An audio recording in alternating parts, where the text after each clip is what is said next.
श्रावक के पास समता नहीं, संतोष होता है। क्या होता है? क्यों तुम्हारे पास समता क्यों नहीं? क्योंकि समता निष्परिग्रहों की हुआ करती है, जिन्हें सब कुछ छोड़ दिया है। लेकिन जो कुछ रखे हुए हैं तो उनसे कहा जाता है भैया जितना है उतने में क्या रखो? संतोष रखो, तो तुम्हें शांति रहेगी। इसलिए श्रावक के पास संतोष होना चाहिए और साधु के पास समता होना चाहिए, सुखी रहेंगे। क्या होंगे?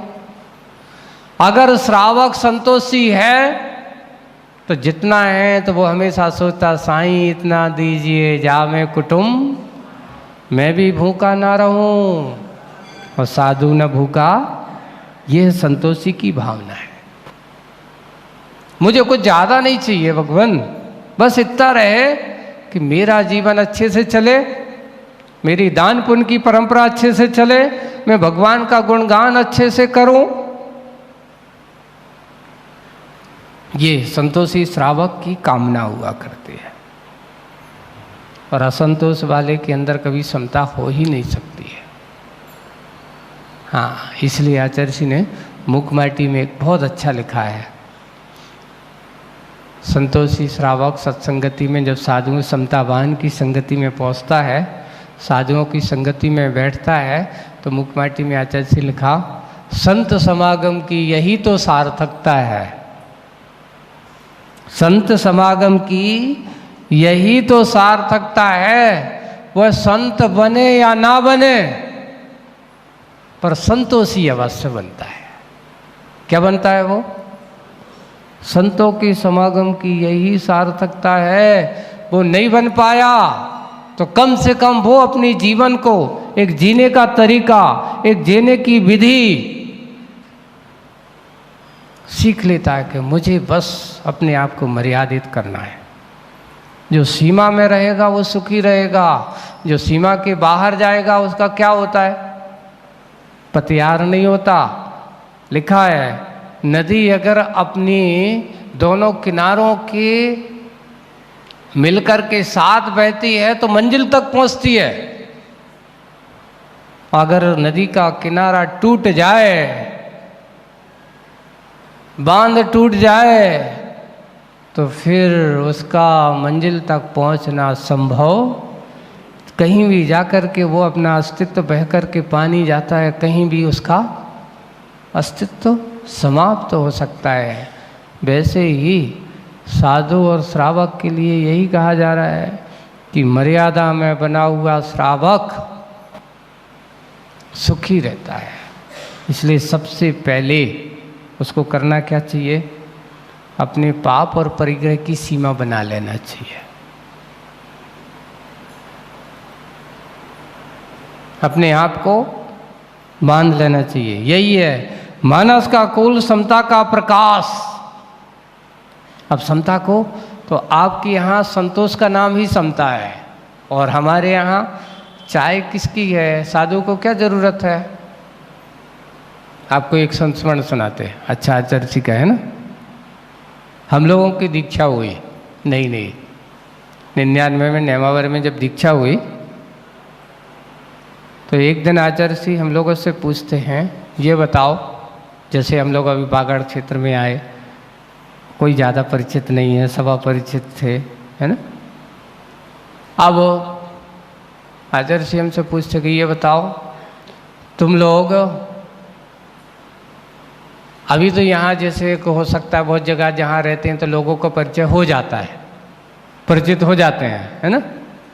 लेकिन ऐसी जगह विहार करते हैं, ऐसी जगह पहुँच जाओ जहाँ ना तुम्हें कोई जानता हो ना तुम किसी को जानते हो, ना तुम्हें कोई जानता है। कभी कभार ऐसी जगह रहती वो उनको ये नहीं पता कि महाराज का नाम क्या है, कौन के हैं, कहाँ हैं, तो हो जाता, कोई बात नहीं है।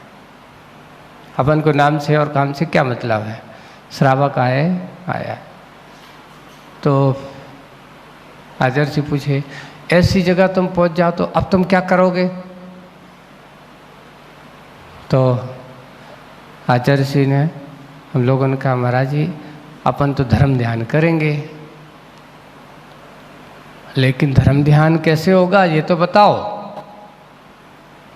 धर्म ध्यान का साधन तो होना चाहिए। फिर एक महाराज कहते, महाराज हमें उस श्रावक की ज़रूरत सिर्फ 1 घंटा की है, 1 घंटा के लिए पूछ ले, बाकी समय हमें की कोई ज़रूरत नहीं है। 1 घंटा मतलब अब क्या ज़रूरत है बताओ, तुमसे और क्या चाहिए साधु को। हाँ यही है, मोक्ष मार्ग का स्वरूप यही है। आचार्य श्री कहते हैं हमेशा जिस साधु के अंदर ऐसी भावना का समावेश रहेगा, हमें उतनी ही अपेक्षा रखना चाहिए जिससे कि अपना धर्म ध्यान में कोई बाधा ना हो। और जिस दिन तुम्हारे ऐसे भाव हो जाए, 1 घंटे में अपना काम होगा, तुम्हारे रत्नत्रय की साधना आपने कर ली, बस। श्रावक, आप लोगों की एक बात कह रहा हूँ, आचार्य जी के शब्द हैं, ये संजमन से बस उतना ही रखना। आचार्य जी ने कहा था श्रावक आहार दान नहीं देता, गौर करना अच्छे से है। श्रावक आहार दान नहीं देता, वो तुम्हारे लिए रत्नत्रय का दान देता है। क्या देता है? इसलिए आहार चर्या को कभी भी लापरवाही नहीं करना चाहिए। बड़े भक्ति भाव के साथ, विशुद्धि के साथ, शुद्धि के साथ यही सोचना चाहिए कि मैं मात्र अपना भोजन का दान नहीं दे रहा हूँ, मैं तो एक साधु रत्नत्रयधारी साधु के लिए धर्म ध्यान, उस रत्नत्रय के विकास के लिए मैं क्या कर रहा हूँ, एक रत्नत्रय का साधन दे रहा हूँ। इसलिए अच्छे से भक्ति भाव के साथ जब भी कोई मुनिराज आए हैं, कोई भी ऐसे आरिका हैं, हिलक हैं, छुल्लक हैं, बड़े अच्छे भक्ति भाव के साथ हमें क्या करना चाहिए, आहार दान देना चाहिए। उनका धर्म ध्यान का साधन है। दिन में 1 बार अगर लेते हैं और उससे अपना धर्म ध्यान करते हैं तो जितना सातिशय पुण्य उस श्रावक को लगता है उससे ज़्यादा और क्या कहें। एक और है, ये भी बहुत अपना पुण्यशाली समझ लेना कि जिस दिन तुम्हारे घर पर महाराज के आहार हों और दूसरे दिन वे मुनिराज उपास कर लें, सोच लेना ओहो मेरा आज आहार दान धन हो गया कि आज ऐसे तब की साधना में उनका मेरा आहार दान क्या हो रहा है, साधन बन रहा है, विशुद्धि बढ़ाने वाला बन रहा है। इसी धारणा है। ऐसे मुनिराज की जी को पास करने के बाद पारणा आदि करते हैं, उस समय हमें विशेष रूप से ध्यान रखना चाहिए, अच्छे से भावनाएं बनाना चाहिए और भावनाओं के साथ देना चाहिए। तो इसलिए समता का प्रकाश, मानस का जो कुल है वो क्या है, समता का, अपने आप को समता, अंतिम विकास धीरे धीरे करते करते करते और अंतिम सिद्धत्व के स्वरूप को पा जाता है। यही समता के अंतिम श्रेणी तक। अब दूसरा है तामसता का विलास। तामसता किसे कहते हैं? जहाँ आदमी के मन में प्रमाद का भाव हो, विषय कषायों के सेवन करने का भाव हो, पंचेंद्रिय के विषयों के प्रति आसक्ति के परिणाम हो, उसका नाम तामसता है। तामसता का विलास अंतिम हास है, उसके ह्रास की ओर जा रहा है, पतन की ओर आ रहा है, परस्पर प्रतिकूल है।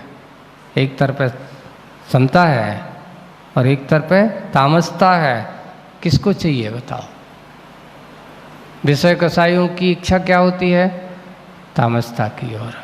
समतावान की क्या होती है? हमेशा आत्मविकास की ओर होते। एक समतावान है, दोनों, लेकिन दोनों एक साथ नहीं हो सकते। समता रहेगी तो तामसता नहीं रहेगी, तामसता रहेगी तो दोनों क्या हैं? दोनों परस्पर में प्रतिकूल। एक साथ दोनों संभव नहीं है। दो तत्व, ये दोनों क्या हैं? एक तामसता है और एक समता है। दो हैं, तत्व हैं, एक बिंदु पर स्थित हैं, यानी एक ही व्यक्ति में स्थित हैं। तामसता वाला भी वही है, समता वाल भी वही है, जिस समय समता को रखेगा उस समय तामसता नहीं रह सकती, जिस समय तामसता रहती उस समय समता नहीं रह सकती। एक ही विचारधारा वाला व्यक्ति है और एक ही विचारधारा में उसके पास दोनों एक साथ संभव नहीं है। दोनों कैसे हैं? बाहर से शुभ्र दिखने में, बाहर से कैसे हैं? दोनों शुभ्र हैं बाहर से, नीर क्षीर विवेक। देखो, हंस भी सफ़ेद होता है और बगला भी सफ़ेद होता है।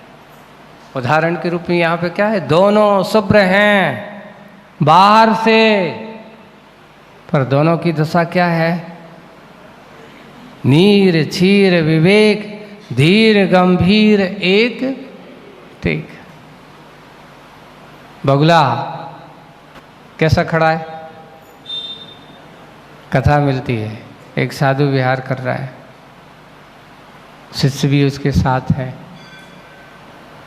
चलते चलते नदी के किनारे जाकर के वो बैठ गए, थके यार, एक पेड़ की छाया में बैठे हैं, सामने नदी है, उसमें एक बगला है, दिख गया, एक पैर पर खड़ा है। ओहो! शिष्य कहता है साधु महाराज से, महाराज देखो तो कितना बड़ी खड़े होकर के तपस्या कर रहा है, इतनी तो अपन भी नहीं करते साधु होकर के भी,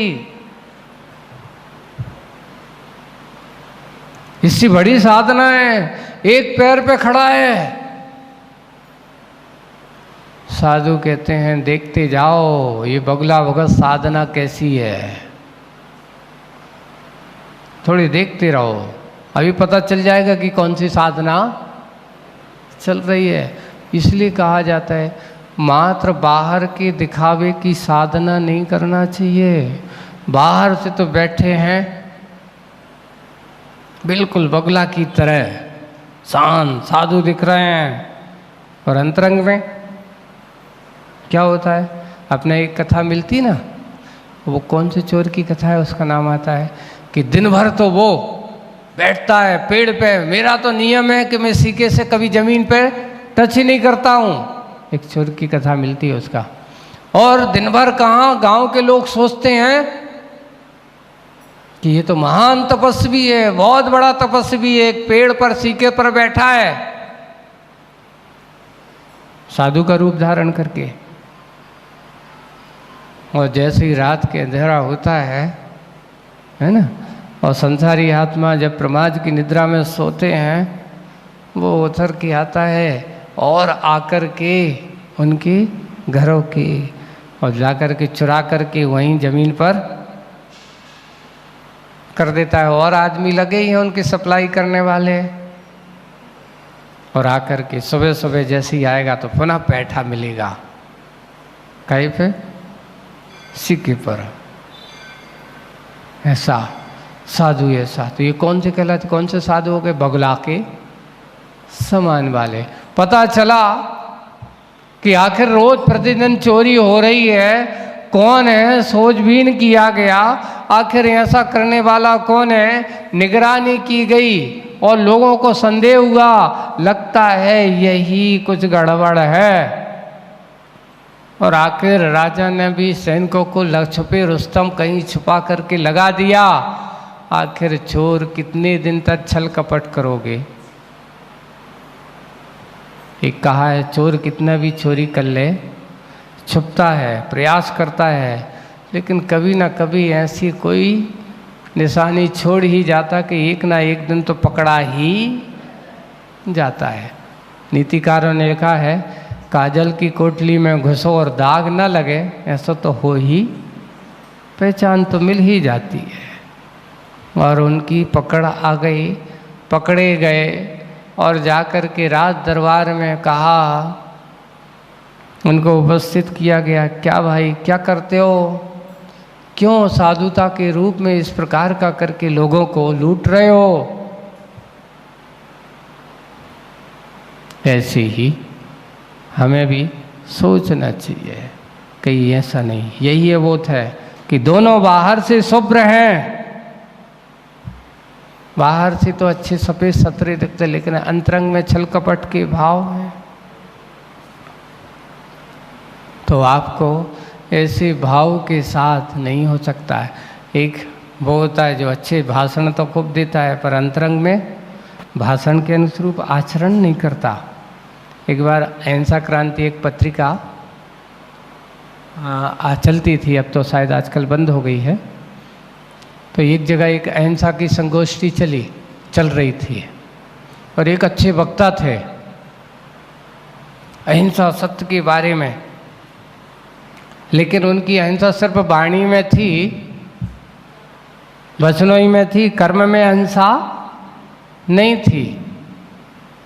अब हुआ ये कि एक दिन वे वक्ता महोदय अच्छे अहिंसा के बारे में विचार व्यक्त कर रहे थे। करते करते बहुत वाई लूटी और कई उससे पहले भी कई उनकी बहुत प्रशंसा चल रही, लेकिन उन्होंने कहा जी इतना अच्छा आदमी है, तो बहुत शुद्ध शाकाहारी होगा। लेकिन उस दिन पकड़े गए।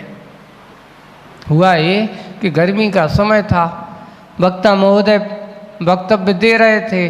देते देते क्या हुआ कि उनका शरीर पर उनमें चेहरे पर पसीना आया और संगे ये हुआ कि उस दिन अपने कंधे पर अपना रुमाल रखना भूल गए, नैपकिन जिसे कहने तौलिया भूल गए। तो वहीं उनका बैग रखा था और बैग में से उन्होंने अपना रुमाल निकाला और जैसे ही रुमाल निकाला तो रुमाल के साथ उसमें वो घर से उबाल के अंडे लाए थे नाश्ता के लिए, खाने पीने के लिए। जैसे ही निकाला तो उसके साथ वो अंडा भी बाहर आ गया। लोगों ने कहा ये तो बच्चों की अहिंसा ये है। दूसरों को तो उपदेश दें कि जीवों को नहीं मारना चाहिए, अंडा नहीं खाना चाहिए, और स्वयं क्या करते हैं, ये परोपदेश कुशल बहु तेरे, ऐसे तो हो जैसा है, ऐसे आदमी के उपदेश पर कोई भरोसा नहीं करता। यही है नीर क्षीर विवेक। इसलिए बाहर की नहीं, बगुला भगत नहीं, हंस के समान होना चाहिए, बाहर भीतर एक सा। उसके अंदर कितना भी हो, हंस क्या करता है, कभी भी किसी जीवों को मारने के लिए छल कपट नहीं करता, एक पैर पर खड़ा नहीं होता। उसके अंदर ऐसे भाव। आगे की बात समझेंगे बाद में, आज बस अभी इतना ही। बोलिए परम पूज्य आचार्य गुरुवर श्री विद्यासागर जी।